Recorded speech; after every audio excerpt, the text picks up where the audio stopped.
আজকের ভিডিওটা হলো বর্ষাকালে আমরা পায়রাকে কিভাবে সুস্থ রাখবো।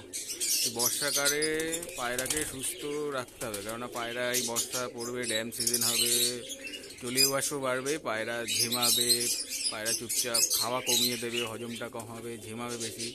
প্রথমত আমাদের কী করতে হবে না, পায়রার ঘরটা যে লফটা এই রুমটা আছে, যে যেরকমভাবে পড়ে রুমটাকে সব মোটামুটি প্রতিদিন ক্লিয়ার করতে হবে। প্রতিদিন না হলে অন্তত সপ্তাহে একদিন করে পরিষ্কার করতে হবে, একদম ক্লিন করতে হবে ভালো করে। ঠিক আছে, ভালো করে পরিষ্কার না করলে রোগ ধরবে, কিন্তু বেশি করে রোগ ধরবে পায়রা।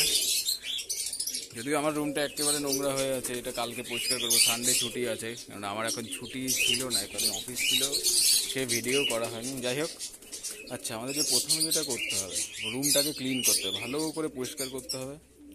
হ্যাঁ, একদম ভালো করে পরিষ্কার করে এবার আপনাকে সন্ধেবেলার দিকে মানে রুমটাকে পুরো ক্লিন করলেন। প্রতিদিন না করলে অন্তত সপ্তাহে 2 দিন করবেন, ভালো হয়। প্রতিদিন করতে পারে তো খুবই ভালো ব্যাপার। করার পরে সন্ধেবেলা স্প্রে করবেন, যাতে পুরো জীবাণুটা কিছু থাকবে না, সব জীবাণু মারা যাবে।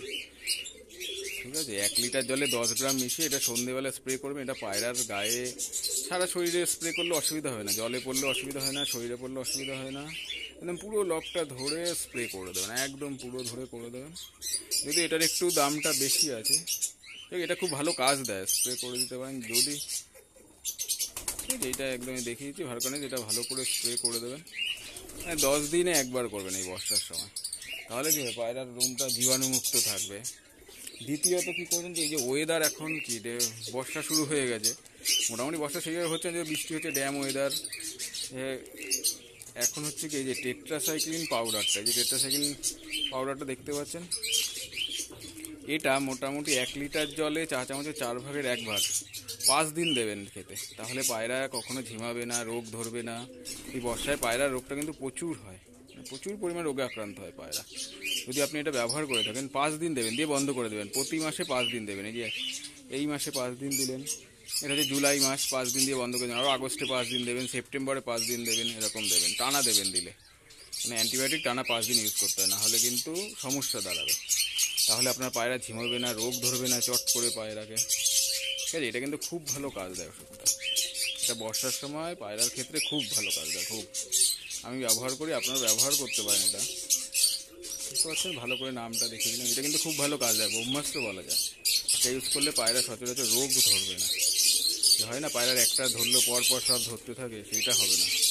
এটা কিন্তু খুব ভালো কাজ দেয়। ঠিক আছে, এই কটা যদি করা যায় তাহলে খুবই ভালো, মানে পায়রা সুস্থ থাকবে। আর অবশ্যই খাবার যদি গম আগের থেকে ধুয়ে পরিষ্কার করে রোদে দিয়ে দিতে পারেন, তাহলে খুব ভালো হয়। খাবার হিসাবে গম আর ভেজানো ছোলাই যথেষ্ট এই সময়, কারণ এই সময়টা হজমের খুব প্রবলেম হয়। ওয়েদার আপ ডাউন করতে হবে, টেম্পারেচার আপ ডাউন করবে, কখনো রোদ কখনো বৃষ্টি। সেই কারণে আপনারা যদি আছে গম আর ভেজানো ছোলা, এই দুটো দিলেই সব থেকে ভালো। এটা আমার মতো বলছে, গম আর ভেজানো ছোলা এটাই আমি দিয়ে থাকি। এটা দিলে পায়রা মোটামুটি সুস্থ থাকে, মোটামুটি মানে ভালোই সুস্থই থাকে, অসুবিধা হয় না। ঝিমানো হয় না, যেহেতু এই যে টেট্রাসাইক্লিন ইউজ করি। আর ভারকন এক্সট্রা দিয়ে আমি 10 দিনে একবার করে স্প্রে করে দিই সারা ঘরে, তবে জীবাণুনাশক হিসাবে কাজ করে ভালো।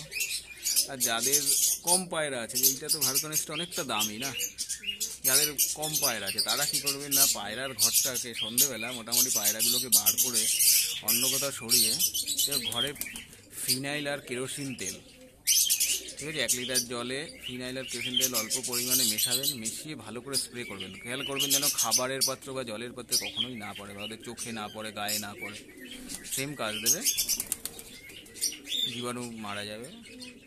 ঠিক আছে, ওটাও আপনি 10 দিন অন্তর একবার করতে পারেন, করে দেখতে পারেন, খুব ভালো কাজ দেয়। এইভাবে রাখলে আশা করা যায় পায়রাগুলো সব সুস্থ থাকবে। ঠিক আছে।